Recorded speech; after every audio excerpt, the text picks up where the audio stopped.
կդառնան միջազգային թվային առևտրի չափանիշներին։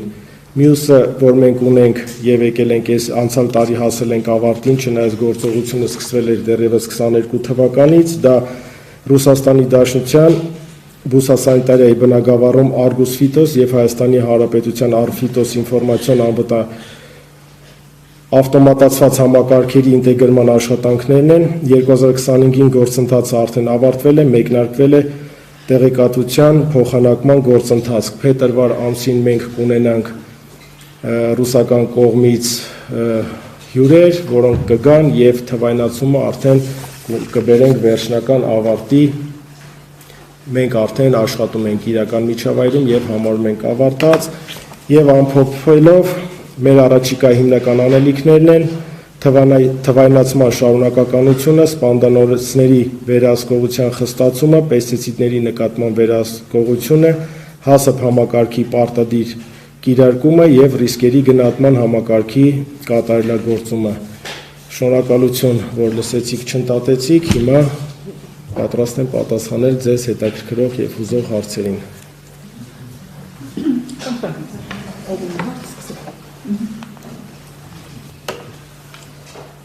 Պարոն Պետրոսյան, իմ հարցը դպրոցների բուֆետների վերահսկողության մասին է։ Կարող եք միասին բարձրախոսը սխմեք կմիանա։ Չէ, բայց ինձ էսպես ավելի հարմար է։ Սիրո, ոնց կուզեք։ 2025 թվականին քանի ստուգած իրականացրել տեսչականmarինը դպրոցների բուֆետներում, քանի խախտում է արձանագրել, ինչ խախտումների մասին է խոսքը ու ինչ միջոցներ է ձեռնարկվել արձանագրած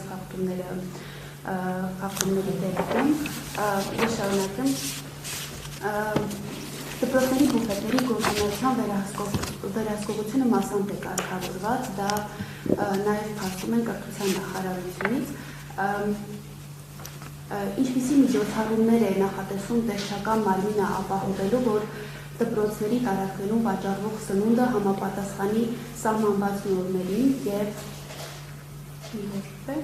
արգելված ապրանքները բացառվեն, միգուցե նորմերի կարգավորումներ են անում։ Շնորհակալություն հարցի համար, փորձեմ մի քիչ ավելի ընդլայնված ոչ միայն խոսեմ դպրոցներից, նաև մանկապարտեզներից։ Մենք անցյալ տարվանից իսկ որդեգրել ենք այդ ուղղությունը, մեր համար դա հանձինսինց դրված է շատ խիստ, յուրաքանչյուր պետական գնման վերաբերյալ մենք անցյալ տարի ունեցել ենք կալանավայրերում ստուգում, որտեղ որ եւս պետական միջոցներով են հաս տալիս ծերանոցներում, մանկատներում, դպրոցներում եւ մանկապարտեզներում։ Մենք շատ խիստ ենք վերաբերվում դրանց, մենք ունենք շատ բարձր տոկոս խախտումներ հայտնաբերված դեպքերում, մենք ունեցել ենք նաեւ անցյալ տարվա մեր հրապարակումները, եթե տեսնեք մանկապարտեզների կասեցումներ, մենք հասկանում ենք դա միգուցե եւ հանրության համար դժվար իրավիճակում են հայտնվում, երբ որ ծնողը իր երեխային տանում է մանկապարտեզ եւ առավոտյան զարթնում է, որ պետք է տանի, հասկանում է, որ մանկապարտեզը չի գործում, ինչի որովհետեւ կասեցված է, բայց ամեն դեպքում մենք իրավունք չունենք եւ աչք չենք փակում նման ոչ մի դեպքերի հետ կապված, մեր մոտեցումը շատ խիստ է։ Ինչ մնում է դպրոցների վերաբերյալ, դպրոցներում մենք ունենք ծրագիր, միայն այդ ծրագրի շրջանակում է, որ դպրոցներում տալիս են, ոնց որ պետական միջոցներով, այսինքն գնումով սնունդ, մնացած մեծ մաս դպրոցները իրանք ունեն իրանց ոնց որ ասած անհատական խոհանոցը։ Խոհանոց էլ չեն կարող համարել, որովհետև իրանց մոտ այնտեղ տեղում սնունդ չի պատրաստվում։ Դպրոցների հետ կապված ենք ունեցել դեպքեր, որոնք որ եղել են պետական գնումներով, ունեցել ենք սպորտ դպրոցի կասեցում, սենց հիմա բոլորը չեմ հիշի, բայց ունեցել ենք նման դեպքերը, սննդի վերաբերյալ մեր մոտեցումը շատ խիստ է, կլինի դպրոց, մանկապարտեզ, ծերանոց, կալանավայր, անցյալ տարի բոլոր կալանավայրերի խոհանոցները մեր ստուգումների արդյունքում վերանորոգվել են, բոլորը ունեցել ենք դեպքեր եւ ծերանոցներում, եւ մանկատներում, եւ մանկապարտեզներում։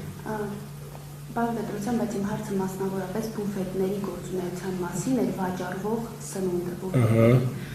Վերահսկողություն իրականացվում է տեսչական մարմինի գնում ստուգումները։ Միանշանակ։ Իսկ քանի ստուգում է իրականացվել։ Թվայինով չեմ կարող ձեզ այս պահին ասեմ, բայց եթե ունեցել են կասեցումներ եւ տուգանքներ դպրոցների վերաբերյալ, ուրեմն քանակը եղել է շատ։ Կոնկրետ թիվը մենք կարող ենք քիչ ավելի ուշ ներկայացնել, քանի դպրոցում է ստուգում իրականացվել։ որոնք որ էլի եմ կրկնում, ծրագրի շրջանակում պետության կողմից է գնում արվել, հավատացեք գրեթե բոլորը, այն որոնք որ մասնավոր են, միանշանակ բողոքների դեպքում եւ ոչ բողոքների դեպքում մենք ուղակի, սենց ասեմ, ժողովուրդ, մենք չենք կարող գանք ուղղակիորեն դպրոցի դուռը բացենք, ասենք բարև ձեզ, եկել ենք մենք ձեր բուֆետը ստուգելու, այս պարագայում, օրենքի մեջ մենք չունենք այդ լիազորությունները, մենք հիմա փորձում ենք այս տարի կարծում ենք, որ նախագիծը կգա ավարտին, որ գոնե մեր արագ արձագանքման բաժնի տեսուչները ներկայացնելով իրենց վկայականը կարողանան ստուգում իրականացնել։ Այդ դեպքում մենք ավելի մեծ քանակներով կարող ենք անել, բայց այս պահին մենք օրենքի շրջանակներից դուրս գալու իրավունք չունենք։ Մենք ասեք, ինչու է վերահսկողությունը դժվար, դա է, օրինակ հիմա ցանկացած դպրոցներ գազավորված ըմպելիք չի, բարձր շաքարայնություն ունեցող մթերքներ։ Ճիշտ եք դու, դա իրավունք չկա վաճառվելու, անցյալ տարի 14 թվականից էր, եթե չեմ սխալվում, գազային ըմպելիքների հետ կապված եւ 25 թվականից տրանսճարպերի վերաբերյալ եղավ առողջապահության նախարարի հրամանը, որպեսզի այդ վաճառքը տրանսճարպային յուղերով չիրականացվի, բայց ես էլ եմ ասում ժողովուրդ, մենք ստեղ սահմանափակ ենք, այսինքն ուղակի գանք մտնենք այդ դպրոց եւ տեսնենք իրանք դա վաճառում են, թե չէ, մենք հիմքը չունենք ստուգման, այսինքն միգուցե եթե մենք գանք մտնենք էլ տեսնենք, որ դա այո այդ պահին այդտեղ իրականում վաճառվում է, մենք ոչ մի գործողություն օրենքի շրջանակում չենք կարող անել։ Ուղղակի ֆիքսում եք, ինչ է, խախտումը ֆիքսում եք ու ոչինչ չեն կարող անել, ոչ կարող ենք տուգանել, սենց ասեմ, անգամ մենք եթե գանք ուզենանք մտնենք խոհանոցի սանիտարահիգիենիկ վիճակը տեսնենք, իրանք արան մեզի թույլ չտան, կոպիտ ասած։ Ճիշտ է, մենք կգտնենք լծակներ վերջը կմտնենք, թույլ չենք տա, որ այդ լեզվով խոսեն մեզ հետ, բայց որևէ գործողություն անելու իրավունք փաստացի չունենք։ Հա, չէ, եթե լինի բողոք, ահազանգ, այդ դեպքում սիրով մենք պատրաստ ենք, որը ինչքան ուզեք։